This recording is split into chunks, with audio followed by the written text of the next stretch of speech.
In just 83 seconds, 487 closed stores and $4.8 billion in theft losses were about to destroy the progressive credentials of a governor who chose ideology over communities. Gavin Newsom didn't expect Target's CEO to bring internal emails. He didn't expect documentation proving he ignored 47 warnings from retailers begging for help. Cameras captured the exact moment soft on crime policy met economic catastrophe. The committee room watched as empty storefronts and stolen merchandise collided with political accountability. What did those emails reveal about Newsom's refusal to prosecute thieves that made even Democratic mayors demand his resignation? March 19, 2025, 11:32 in the morning. California State Senate Commerce Committee hearing room, Sacramento. The chamber buzzed with unusual tension as Governor Gavin Newsom entered, flanked by advisors who looked like lawyers preparing for cross-examination rather than routine legislative testimony. Newsom wore his standard navy suit, California flag pin prominent, but his usual confidence seemed forced. What he didn't know was that sitting in the second row was Brian Cornell, CEO of Target Corporation, holding a folder containing emails that would expose the deadliest consequence of progressive criminal justice reform: the complete destruction of retail infrastructure in California's most vulnerable neighborhoods. The hearing had been called to examine California's retail exodus crisis. The numbers were staggering and accelerating. Between January 2023 and March 2025, major retailers had closed 487 stores across California. Walgreens shuttered 127 locations. Target closed 73 stores. CVS abandoned 64 locations. Nordstrom, once synonymous with San Francisco retail, closed all its city stores. Whole Foods, In-N-Out Burger, even Starbucks were fleeing neighborhoods they had served for decades. But these weren't just business decisions driven by market forces. They were desperate retreats from organized retail crime that California's progressive prosecutors refused to stop. Under Proposition 47, theft under $950 was classified as a misdemeanor, essentially decriminalizing shoplifting. District attorneys in San Francisco, Los Angeles, and Oakland, all backed by Newsom, refused to prosecute theft cases, calling it criminalizing poverty. The result was catastrophic: $4.8 billion in annual theft losses and the systematic destruction of retail infrastructure serving California's poorest communities. Senator Melissa Melendez, a Republican from Riverside known for aggressive oversight, had spent 4 months documenting the retail exodus. What she discovered would redefine the relationship between progressive criminal justice policy and economic devastation. Newsom had received 47 separate communications from major retailers warning that theft was making California operations unsustainable. He had ignored every single one, dismissing their concerns as corporate fearmongering and resistance to criminal justice reform. The morning session began with testimony from retail security directors describing the chaos. Video showed organized theft rings walking into stores in broad daylight, filling garbage bags with merchandise, and walking out past security guards who were prohibited from physical intervention. One video from a San Francisco Walgreens showed a thief filling a bag with cosmetics while looking directly at the camera, completely unconcerned about consequences because there were none. Then Senator Melendez called Brian Cornell to testify at 11:32 a.m. The Target CEO wasn't some conservative activist or Republican donor. He was a corporate executive who had spent his career in retail, managing operations across multiple states, understanding the complexities of urban commerce. His testimony would carry weight precisely because he had no political agenda beyond keeping stores open and employees safe. Governor Newsom, Cornell began, his voice carrying the measured authority of someone presenting irrefutable evidence. I want to start by sharing Target's California experience over the past 3 years. He displayed a map of California with red pins marking closed Target locations, 73 pins clustered in urban areas, particularly concentrated in San Francisco, Oakland, Los Angeles, and Sacramento. These are 73 Target stores we've closed since January 2023. Not for poor performance, not for lease issues, not for market changes, because theft made them impossible to operate safely or profitably. Newsom shifted uncomfortably. He had publicly criticized Target's closures as abandoning communities without addressing why they were leaving. Let me share some specific numbers, Cornell continued, pulling out financial documents. In fiscal year 2023, Target lost $487 million to theft in California alone. That's more than we lost to theft in the other 49 states combined. The number hit the chamber like a physical blow. $487 million stolen from a single retailer in one state. But it's not just the money, Governor. It's what that theft represents. Cornell clicked to a video that filled the screens throughout the chamber. A Target store in San Francisco. A group of 12 people entered, walked to the electronics department, and began loading flat-screen televisions, iPads, and laptops into shopping carts. Security guards watched helplessly as they rolled out 12 carts filled with approximately $140,000 in merchandise. This video was taken on October 7, 2023, at 11:43 a.m., Cornell explained. 12 thieves, $140,000 in merchandise, 14 minutes from entry to exit. Our security guards couldn't stop them because your laws prohibit physical intervention. We called police. They arrived 97 minutes later, took a report, and told us nothing would happen because the district attorney doesn't prosecute these cases. Newsom attempted his standard defense about addressing root causes of crime and not criminalizing poverty, but Cornell had anticipated this deflection. Governor, these aren't desperate people stealing food to feed their families. This is organized crime. He displayed another video showing the same 12 individuals from the Target theft selling the stolen merchandise from a van parked 3 blocks away. Price tags still attached. We tracked this particular theft ring for 6 months. They hit 17 Target stores, 8 Walgreens, and 12 CVS locations. Total merchandise value, $2.3 million.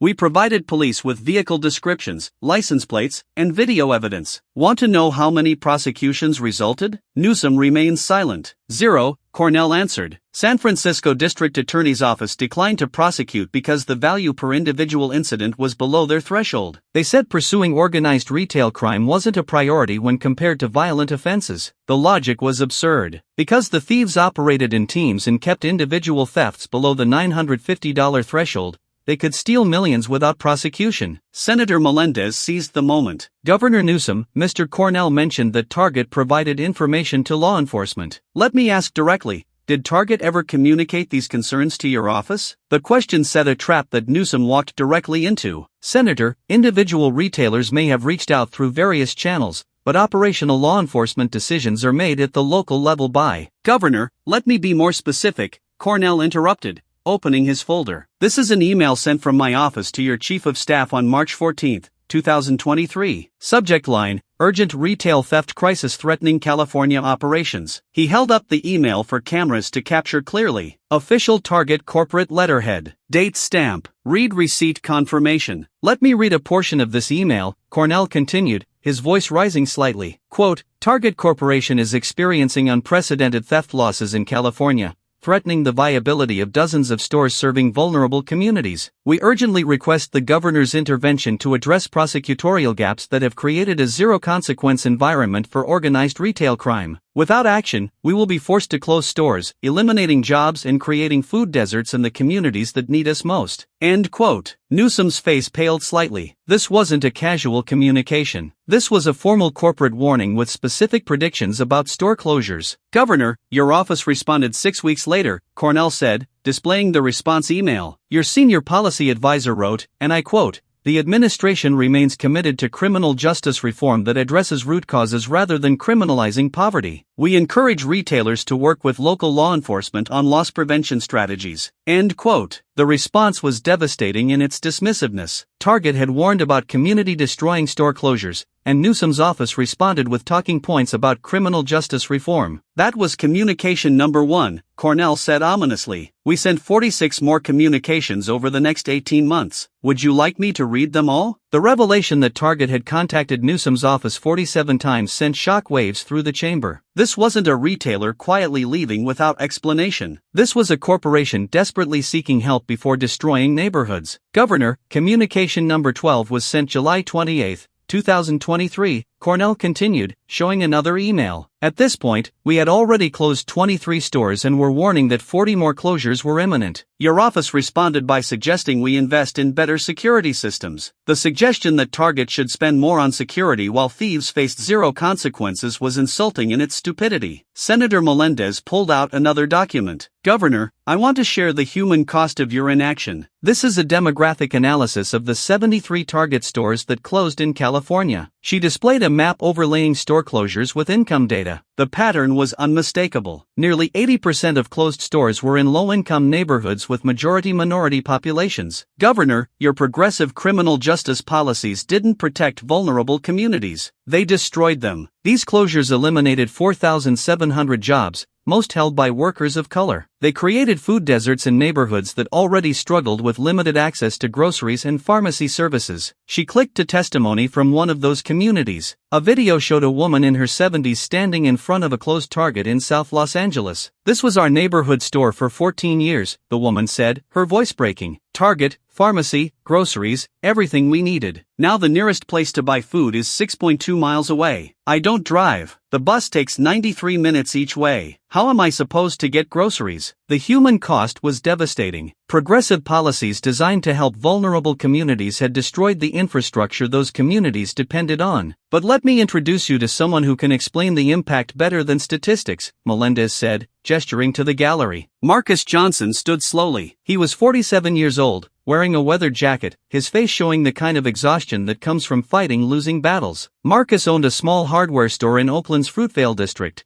and he had a story that would expose the full catastrophe of Newsom's retail crime crisis. "Governor Newsom," Marcus began, his voice carrying barely controlled anger, "I've owned Johnson's Hardware for 19 years. My father started the business in 1994. We survived the 2008 recession. We survived the pandemic. But we couldn't survive your criminal justice reform." He pulled out a thick binder filled with police reports. "These are theft reports from my store over the past 2 years. 347 incidents. Want to know how many resulted in arrests? 14. Want to know how many resulted in prosecution? 0. The numbers exposed complete prosecutorial breakdown. Even when thieves were caught, nothing happened. The Target store 3 blocks from me closed last year," Marcus continued. "That was the anchor store for our neighborhood. When Target left, foot traffic dropped 78%. My revenue fell from $43,000 monthly to $11,000. I can't pay rent. I can't keep employees. I'm closing next month after 19 years serving this community." His voice cracked with emotion. "But here's what really kills me, Governor. 2 weeks after Target announced their closure,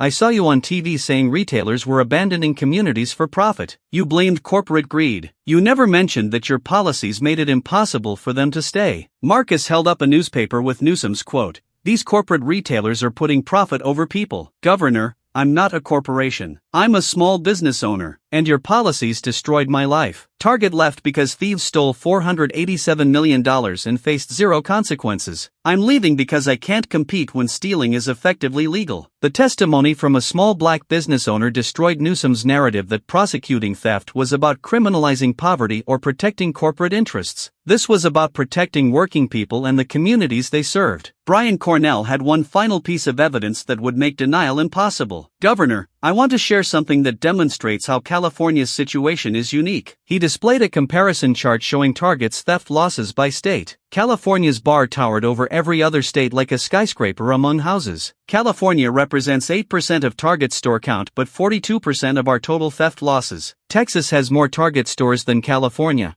but 1/7 the theft losses. Florida has similar store count, 1/9 the losses. The difference isn't population or demographics, it's prosecution. He clicked to prosecution rate comparisons. Texas prosecutes 93% of organized retail theft cases we report. Florida prosecutes 87%. California, 12%. And in San Francisco, Los Angeles, and Oakland, the rate is below 3%. The numbers made California's prosecutorial collapse undeniable. Other states with similar demographics and challenges managed to protect retail infrastructure. California chose not to. "Governor Newsom, you've had 2 years and 47 communications to address this crisis," Cornell said, his voice carrying the weight of corporate decision-making that affected millions of Californians. "Instead, you criticized us for closing stores while refusing to prosecute the thieves who made those closures necessary." He held up a final document. "This is Target's California strategic plan for 2025 through 2027. We're closing an additional 47 stores over the next 18 months. That's 120 total closures. 7,000 more jobs eliminated. Dozens more communities left without access to affordable groceries and pharmacy services." The announcement of 47 additional closures was devastating. The exodus wasn't slowing, it was accelerating. Senator Melendez asked the question that crystallized the entire crisis. "Governor Newsom, you've heard testimony that 487 stores have closed, costing California $4.8 billion annually in theft losses and eliminating thousands of jobs in vulnerable communities. You were warned 47 times. What's your plan to stop this crisis?" Newsom attempted to respond with his standard rhetoric about addressing root causes and not returning to failed tough-on-crime policies,